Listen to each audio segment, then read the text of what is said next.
నేడు ప్రధాని మోడీ అధ్యక్షతన మంత్రివర్గ సమావేశం కానుంది. సాయంత్రం 5:30 కేబినెట్ సమావేశం కానుంది. ఈ సందర్భంగా పలు కీలక నిర్ణయాలు తీసుకునే అవకాశం ఉంది. ఇక భూటాన్ పర్యటనలో ఉన్న మోడీ ఢిల్లీకి చేరుకోగానే సమావేశం కానున్నారు. ఈ కేబినెట్ భేటీ ఢిల్లీలో జరిగిన పేలుడుపై చర్చించనున్నారు.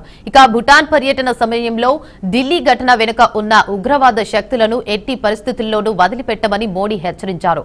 దేశ భద్రతను కించపరిచే కుట్రదారులను చట్టం ముందు నిలబెడతామన్నారు.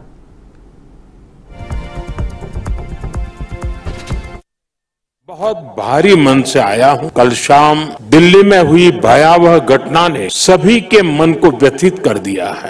मैं पीड़ित परिवारों का दुख समझता हूं। आज पूरा देश उनके साथ खड़ा है। मैं कल रात भर इस घटना की जांच में जुटी सभी एजेंसियों के साथ, सभी महत्वपूर्ण लोगों के साथ संपर्क में था।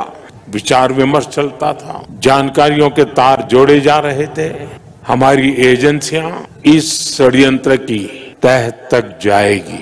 इसके पीछे के षड्यंत्रकारियों को बख्शा नहीं जाएगा।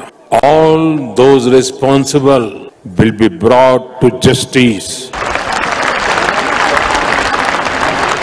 साथियों, आज यहाँ एक तरफ गुरु पद्म संभव के आशीर्वाद के साथ ग्लोबल पीस प्रेयर फेस्टिवल का आयोजन हो रहा है। दूसरी ओर भगवान बुद्ध के पिपर हवा अवशेषों के आज मैं यहाँ बहुत भारी मन से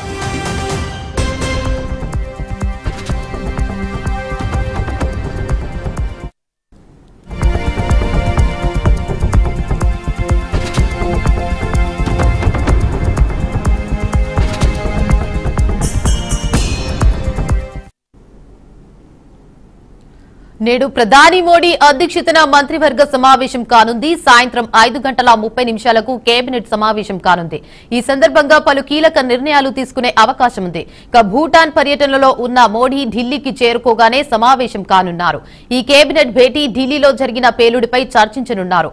ఇక భూటాన్ పర్యటన సమయంలో ఢిల్లీ ఘటన వెనుక ఉన్న ఉగ్రవాద శక్తులను ఎట్టి పరిస్థితుల్లోనూ వదిలిపెట్టమని మోడీ హెచ్చరించారు. ఇక దేశ భద్రతను కించపరిచే కుట్రదారులను చట్టం ముందు నిలబెడతామన్నారు. ఇక ఇదే అంశంపై మరింత సమాచారాన్ని మా ప్రతినిధి ఇన్నారెడ్డి అందిస్తారు. చెప్పండి ఇన్నారెడ్డి, అప్డేట్స్ ఏంటి? దేవిక, మనం గమనించవచ్చు, ప్రస్తుతం మన ప్రధాని మోడీ ఈ పర్యటనలో ఉన్నాడు. భూటాన్ పర్యటన ఉన్న సందర్భం మనం చూస్తా ఉన్నాం.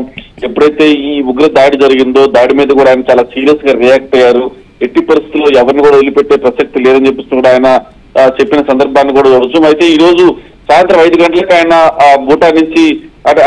భూటాన్ నుంచి ఇండియా రాగానే 5:30 గంటలకు కేబినెట్ మంత్రివర్గ సమావేశం ఏర్పాటు చేసి ప్రధానంగా ఈ ఢిల్లీ ఉగ్రవాద శక్తులకు సంబంధించి ఈ పేలుళ్లకు సంబంధించి ఇన్వెస్టిగేషన్ ప్రాసెస్ ఎంతవరకు వచ్చిన తర్వాత ఎంతవరకు ఈ పేలుళ్లకు ప్రధానమైన కారణం ఎవరు, వెనకుండి ఈ పేలుళ్లకు కారణభూతమైన వ్యక్తులకు సంబంధించిన వ్యవహారంలో అరెస్ట్ అయిన వ్యక్తుల నుంచి ఎలాంటి సమాచారం సేకరించారు, తర్వాత ఫ్యూచర్ లో ఇలాంటి బాంబ్ బ్లాస్ట్లకు పక్కా ప్రణాళికతోటి ముందుకు పోతున్న ఈ ఉగ్రవాద నెట్వర్క్ ఏమైతే ఉందో ఆ నెట్వర్క్ మొత్తం ఛేదించి వాళ్ళ మీద తీవ్రమైన చర్యలు తీసుకోవాల్సిన జాగ్రత్తలకు సంబంధించిన అన్ని విషయాల మీద కూడా ఆయన చర్చించే అవకాశం కనిపిస్తోంది. ప్రధానంగా ఈ ఢిల్లీ పేలుళ్ల విషయాన్ని చాలా సీరియస్ గా తీసుకుని ఇప్పటికే ఒక లేడీని అరెస్ట్ చేశారు, తర్వాత కొంతమంది డాక్టర్లు కూడా అరెస్ట్ చేశారు. అంటే ఇదంతా కూడా ఒక నెట్వర్క్ బేసిస్ గా ఈ బాంబు పేలుళ్లు జరిగాయని చెప్పేసి ఇప్పటికే ఇన్వెస్టిగేషన్ ఏజెన్సీలు ఒక నిర్ణయానికి వచ్చిన నేపథ్యంలో అసలు ఏం జరుగుతా ఉందన్న పూర్తిగా తెలుసుకుని ఎట్టి పరిస్థితుల్లో ఈ నెట్వర్క్ బ్రేక్ చేసి ఫ్యూచర్ లో జరగకుండా ఉంటాను తీసుకోవాల్సిన జాగ్రత్త ఇంటి మీద కూడా